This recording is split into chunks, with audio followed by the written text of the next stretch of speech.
back to Pendragon's Twisted Metals. Tonight, we are going to be we're starting a new project, but it's going to be in copper, and it's going to be like the forged ring last week. So we're going to be making a double forged ring. Only slightly harder. It's honestly really simple still.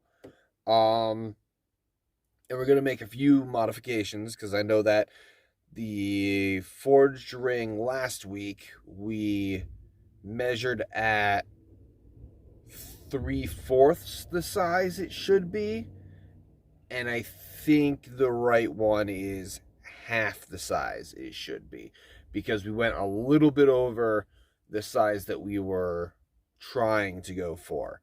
So let's get started.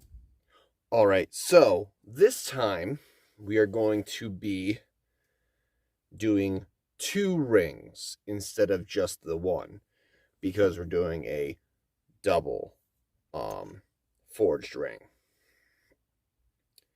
Now we're going to go with 6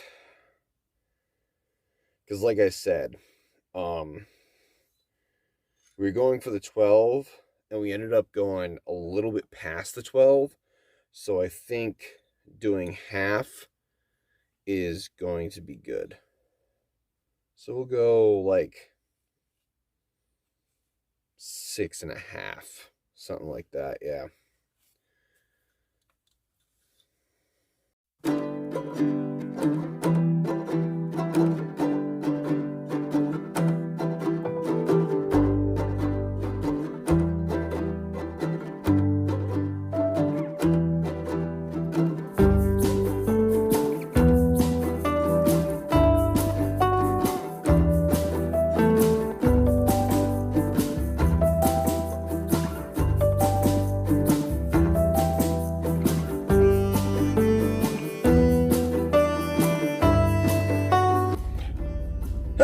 This is Future Patrick, here to tell you that in order to skip all this unbending stuff, I'm actually gonna end up doing basically what I'm about to tell you.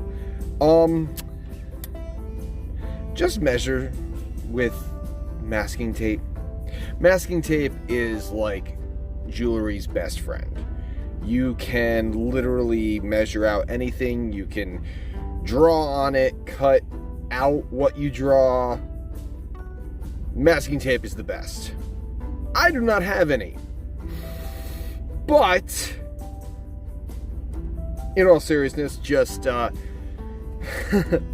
use some masking tape, put it around whatever measurement you're doing. So if you're doing a ring, put it around whatever measurement you're trying to do, and then take it off the ring mandrel and measure it out on your metal, cut it out, and that'll make this part so much easier. Yeah. All this undoing of this, yeah, no, that was unnecessary. So, learning! Let's get back to it.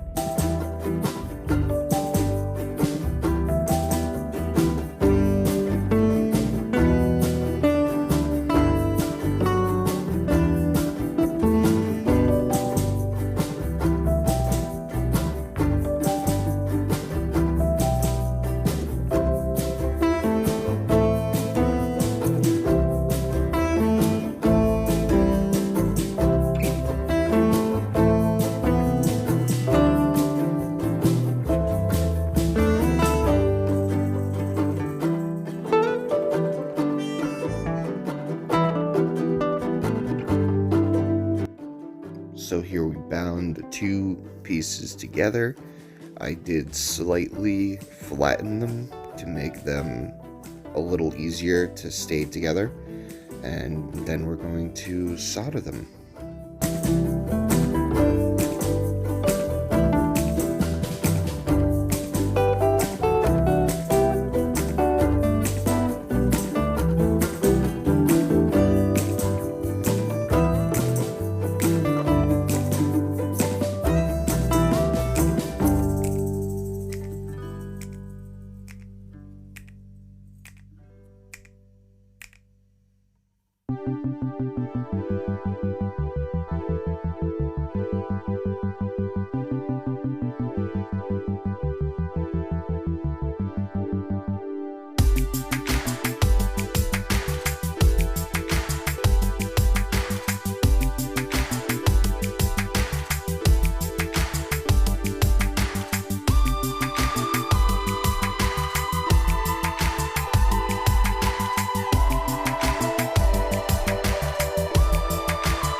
I just got a new big file to help us do a little bit bigger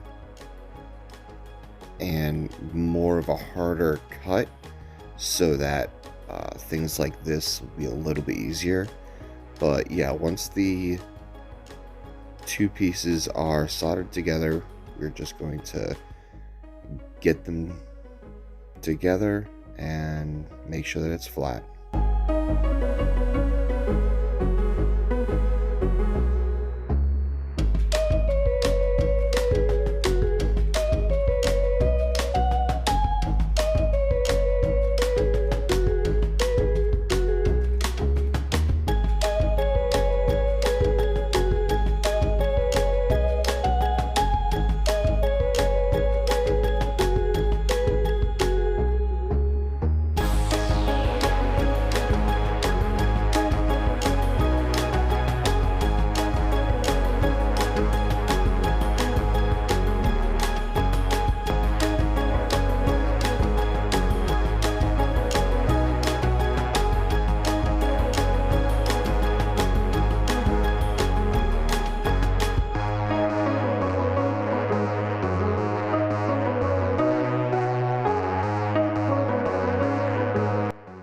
Now, I'm going to go over this later, but it is very hard to solder copper. It forces you to heat up the piece to a very high temperature in order to get it to solder.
Split it. So we're just gonna refile and resolder.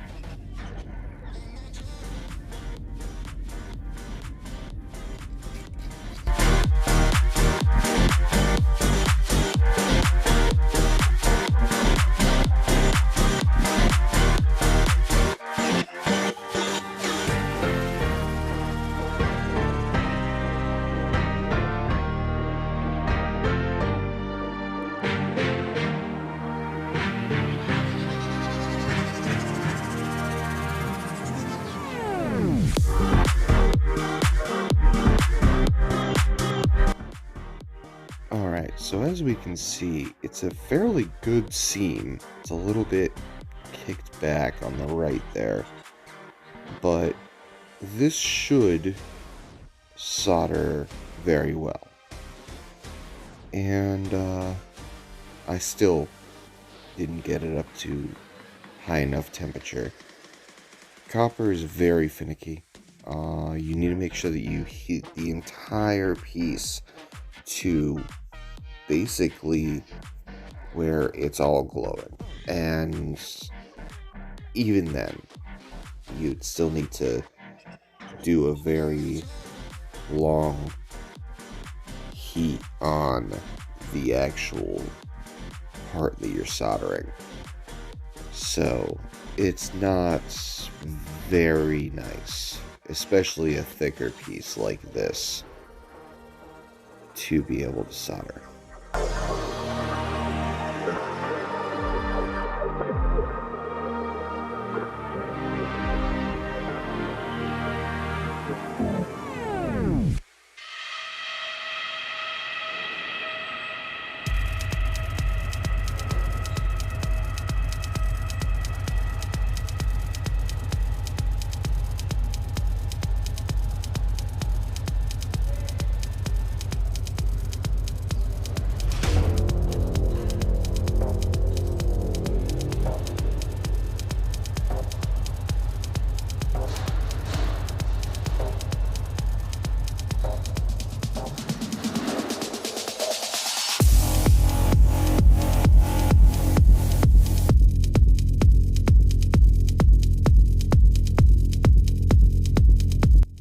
Alright, so just like last week, we're going to be hitting this in certain places to make 8 separate but defined areas that are forged.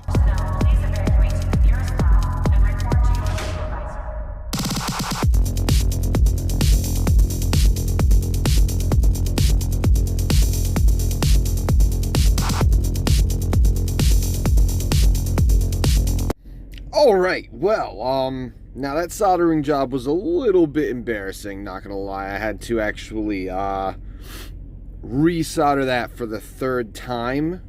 I did that off camera just because this episode's getting a bit long, and I did not want to go over on time. So, I believe half was the good spot because we did it at 6. We were heading for 12, but I continued stretching it a little bit more to 13. That's a good thing about these rings, is that you can actually just keep hitting it on the spots, and it'll stretch a little bit more. Now, of course, there is a extent to that, because you don't want it so thin that you make the ring look wonky on the sides. So, but it actually fits. And that's good. So, we've got 1, 2, 3, 4, 5, 6, 7, 8 sides.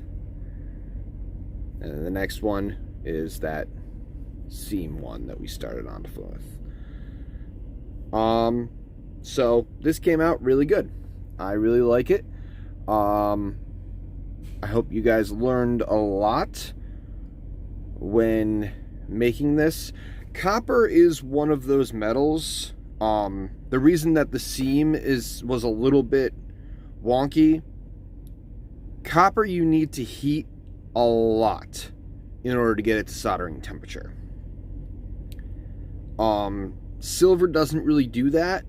Silver just gets up to soldering temperature. It's around when it starts getting red.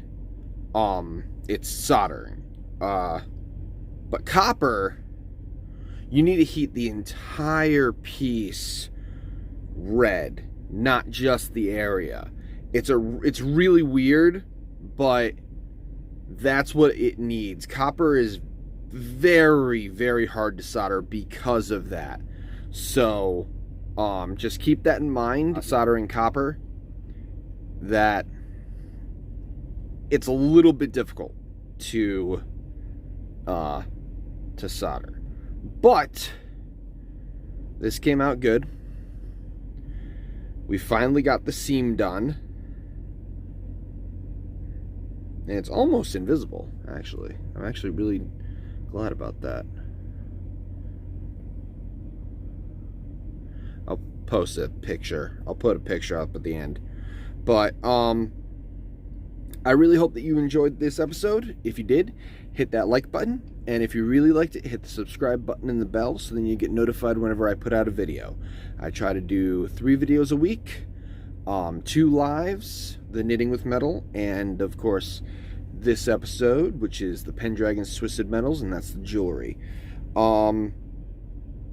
Now you have to make sure that you hit that bell so that you get notified, because I've got a lot of stuff coming up.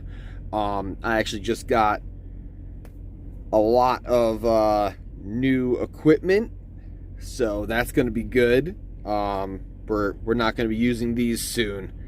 These homemade things, we aren't going to be using those soon, so I'm excited. When I was doing this project, however, it actually gave me an idea for next week. So hopefully you all enjoyed this episode, and hopefully you enjoy next week's episode, because we're going to be making a snake ring. And that's going to be a lot of detailing, and I think that's going to be really cool. So, I hope that you all join me then, and I hope that you all have a wonderful evening.